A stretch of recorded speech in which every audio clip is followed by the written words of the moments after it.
Hi welcome to our channel. ప్రస్తుతం మనతో పాటు దాము బాలాజీ గారు సీనియర్ జర్నలిస్ట్ ఉన్నారు. వారితో ఒకసారి మాట్లాడదాం. సార్ నమస్కారం సార్. నమస్తే. సార్ ఇక్కడ హైదరాబాద్‌లోని చంపాపేటలో ఒక అడ్వకేట్‌ని చంపేసిన ఘటన ఇప్పుడు రాష్ట్ర వ్యాప్తంగా కూడా సంచలనం సృష్టిస్తుంది సార్. అసలు ఏం జరిగింది ఈ ఇష్యూలో? ఎందుకు అడ్వకేట్‌ని చంపారు? మరి ఎవరు చంపారు? చంపిన వాళ్ళని ఇప్పుడు పట్టుకున్నారా? మరి పోలీసులు ఏం చెప్తున్నారు సార్ ఈ ఘటనకు సంబంధించి? ఇదొక సంచలనం సృష్టించిన కేసు ఈ మధ్య కాలంలో. అంటే ఒక న్యాయవాదిని ఆహ్, పట్టపగలు చూస్తుండగా ఒకతను వచ్చి చంపేసి వెళ్ళిపోయాడు. చంపాపేట ఆహ్, అంబేద్కర్ రోడ్ హ్మ్. అంబేద్కర్ వాడలో వాకింగ్ చేస్తా ఉంటే నిన్న మార్నింగ్ వచ్చి చంపేసి వెళ్ళిపోయాడు. ఇది షాక్‌కి గురి చేసిన సంఘటన. ఈ న్యాయవాది కాకుండా ఈయన మహేశ్వరం నియోజకవర్గం కాంగ్రెస్ నాయకుడు కూడా. ఈయన పేరు ఎర్రబాపు ఇజ్రాయిల్ ఈయన పేరు.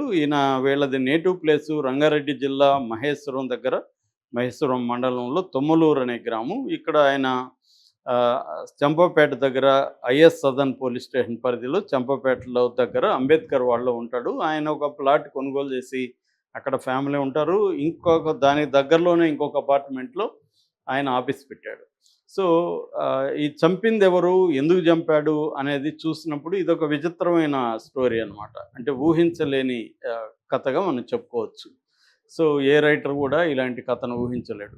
అదేంటంటే వీళ్ళ ఆఫీసు పెట్టిన చోట వాచ్మెన్ ఫ్యామిలీ ఉంటుంది. వాచ్మెన్ భార్య యంగ్గా ఉంటుంది.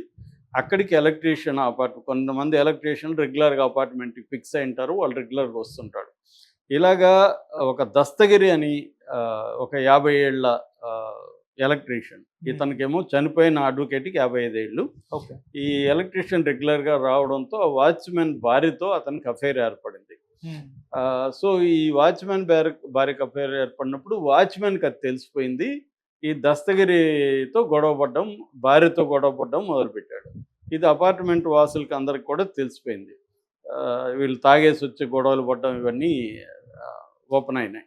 దాంతో ఏమైందంటే అపార్ట్మెంట్ వాళ్ళు లాయర్ని, ఈయన అడ్వకేట్ కాబట్టి ఈయన ఇన్వాల్వ్ అవ్వమని కొద్దిగా దీంట్లో చేశారు. సో ఈయన ఇన్వాల్వ్ అయ్యి ఆ దస్తగిరి చెప్పాడు, నువ్వు కొంత తప్పుకో, లేదంటే వీళ్ళకి గొడవలు ఎక్కువ అవుతాయి, నువ్వు రావద్దు, అది ఇది అని చెప్తే దస్తగిరి వస్తూనే ఉన్నాడు. దాంతో ఇతను పోలీస్ కంప్లైంట్, వీళ్ళేమంటే వాచ్మెన్ వాళ్ళు వీడి మీద పోలీస్ కంప్లైంట్ ఇవ్వాలంటే పోలీస్ కంప్లైంట్ ఇచ్చారు. సో దస్తగిరిని పోలీసులు పిలిపించి, మామూలుగా వాళ్ళు ఇట్లాంటి ఎలక్ట్రీషియన్ లాంటి వాళ్ళు అంటే ఖచ్చితంగా వాళ్ళు కౌన్సిలింగ్ అంటే వాళ్ళ ఉద్దేశం కొట్టడమే కదా. పెద్దవాళ్ళు అయితే కౌన్సిలింగ్ ఇస్తారు, కానీ ఈ కింది స్థాయిలో వాళ్ళు అంటే 4 కొట్టి ఇక మొదటి పోతే నిన్ను అరెస్ట్ చేస్తాం, లోపలేస్తాం అనేది బెదిరించి వదిలేశారు. దాంతో ఈ లోపల ఏమైంది, ఇక్కడ భార్యాభర్తల మధ్య కూడా గొడవలు రోజు తాగేసి అరుచుకుని రాత్రులు నిద్ర లేకుండా అపార్ట్మెంట్లో ఆ ప్రాబ్లం అయ్యేసరికి వాళ్ళు అపార్ట్మెంట్ ఓనర్స్ అసోసియేషన్ వాళ్ళు పంపించేశారు, వాళ్ళని ఖాళీ చేసేసారు. ఖాళీ చేసేసరికి ఈ దస్తగిరి ఏం చేశాడంటే లాయర్ని పట్టుకున్నాడు. నీకు తెలుసు కదా వాళ్ళిద్దరూ ఎక్కడున్నారో చెప్పు, వాచ్మెన్ వాళ్ళ అడ్రస్ ఇవ్వు నాకు అని, వాళ్ళిద్దరిని నేను చంపేస్తాను, లేదా ఆమె నాతో వస్తే సరే, లేకపోతే ఇద్దరిని చంపేస్తాను భార్యాభర్తనని ఇతను లాయర్ని బెదిరించడం మొదలుపెట్టాడు. ఎవరు? ఈ దస్తగిరి. లాయర్ ఇదేంది, నేనేమన్నా బ్రోకరా నీకు అని అతని మీద గొడవకి వెళ్ళాడు. ఇతను ఆల్రెడీ కాంగ్రెస్ లీడర్ కూడా కాబట్టి ఇతను కొంత రూడ్గానే వ్యవహరించినట్టుగా చెబుతున్నారు. సో అతను వినకుండా మెసేజ్లు పెట్టడం, లాయర్ ఫోన్ కాల్స్ ఎప్పుడంటే అప్పుడు చేయడం చేస్తున్నాడు. దాంతో ఇతను బ్లాక్ చేశాడు. సో బ్లాక్ చేసేసరికి వీడు నన్ను బ్లాక్ చేస్తాడా అని కోపంతో ఆఫీస్కి ఎప్పుడంటే అప్పుడు వెళ్ళిపోయి వాళ్ళ అడ్రస్ చెప్పమని ఇతను గొడవ చేయడం మొదలుపెట్టాడు. దాంతో ఇతనికి కోపం వచ్చి మళ్ళీ పోలీసులకి చెప్పాడు. పోలీసులు ఈసారి పిలిచి గట్టిగా కోటింగ్ ఇచ్చారు. ఎవరు? దస్తగిరికి.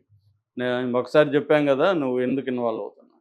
సో బయటకు వచ్చాడు దస్తగిరి, దెబ్బలు తిని బయటకు వచ్చాడు. ఇప్పుడు దస్తగిరికి పాయింట్ ఆఫ్ వ్యూ ఏమంటే, ఈ లాయర్ కానీ లేకపోతే అసలు ఈ గొడవ అయ్యేది కాదు, హాయిగా నేను అమ్మాయితో ఎంజాయ్ చేస్తున్న వాడిని, సో ఇతని వల్లే ఇదైంది అన్న ఒక కోపాన్ని, రివెంజ్ని పెంచుకున్నాడు ఇతను.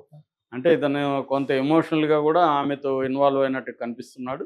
సో దాంతో ఇతను తన లవర్ని తన నుంచి దూరం చేశాడనే ఒక కోపాన్ని ఇజ్రాయెల్ మీద దస్తగిరి పెంచుకున్నాడు. సో దాంతో ఏం చేశాడంటే, తను ఇతని మీద రెక్కీ చేశాడు. ఈ డైలీ యాక్టివిటీ ఏంటి, వాళ్ళ ఇంటి దగ్గర కాపు కాసి తెల్లారితో చేస్తే ఇతను డైలీ వాకింగ్కి వెళ్తాడనే విషయం అర్థమైంది. సో అలాగా కొద్ది రోజులు రెక్కీ చేసి వాకింగ్లో ఎవరెవరు ఉంటారు, ఇతను ఒక్కడే వెళ్తాడా ఏంటి, ఇవన్నీ చూసుకొని ఎక్కడ చంపితే స్పాట్ బాగుంటుంది ఇతన్ని, మనం ఎస్కేప్ అవడానికి ఏంటి, ఇవన్నీ జాగ్రత్తగా అతను అబ్జర్వ్ చేసి ప్లాన్ చేసుకొని ఒక కత్తి కొనుక్కొని, సో నిన్న అర్లీ మార్నింగ్ ఇతను వాకింగ్కి వెళ్ళి ఉంటే సడన్గా వచ్చి చంపేశాడు. చంపేసినాక కూడా ఇతను ముందే డిసైడ్ అయినాడు, చంపేసినాక మనం పారిపోకూడదు, ఎందుకంటే మళ్ళీ పోలీసులు పట్టుకుంటారు, ఎలాగూ సీసీటీవీలు ఇవన్నీ ఉంటాయి కాబట్టి పోలీస్ స్టేషన్లో లొంగిపోదాం, జైలుకి వెళ్ళి మళ్ళీ చూసుకుందాం బెయిల్ కథ అనేది తను డిసైడ్ అయినట్టుగా కనపడుతుంది. అందుకని అతి దారుణంగా వచ్చి చంపేసి పారిపోయాడు. సో అక్కడ ఉన్న మిగతా వాకర్స్ వాళ్ళు షాక్కి గురయ్యి తనని హాస్పిటల్కి తీసుకుపోయారు ఇమీడియట్గా. అంటే 108కి ఫోన్ చేశారు, 108 వచ్చి హాస్పిటల్కి తీసుకెళ్లారు, బట్ హాస్పిటల్లో చనిపోయాడు. సో ఇతను ఏం చేశాడు, దస్తగిరి ఇమీడియట్గా వెళ్ళి సంతోష్ నగర్ పోలీస్ స్టేషన్లో సరెండర్ అయిపోయాడు. సో పోలీసులు అతన్ని అరెస్ట్ చేసి జైలుకి పంపించారు. సో ఇది ప్రస్తుతం జరిగింది. అంటే ఇక్కడ పోలీసులు ఇంకేమన్నా కారణం ఉందా, ఇది ఒకటేనా, ఇతని క్రిమినల్ బ్యాక్గ్రౌండ్ ఏమైనా ఉందా దస్తగిరికి, ఇవన్నీ చూస్తున్నారు. వాళ్ళు చెప్పేది ఏమంటే ఇప్పటివరకు దస్తగిరి క్రిమినల్ బ్యాక్గ్రౌండ్ కానీ ఏమీ లేదు, అతను బాగా ఎమోషనల్గా ఆమెతో ఇన్వాల్వ్ అయిపోయినాడు, ఆమె లేకపోతే బతకలేననే స్థాయికి అతను వచ్చేసాడు. వీళ్ళేమో బలవంతంగా పంపించేయడం ద్వారా ఇదంతా కూడా లాయరే చేశాడు, లాయర్ అనుకుని ఉంటే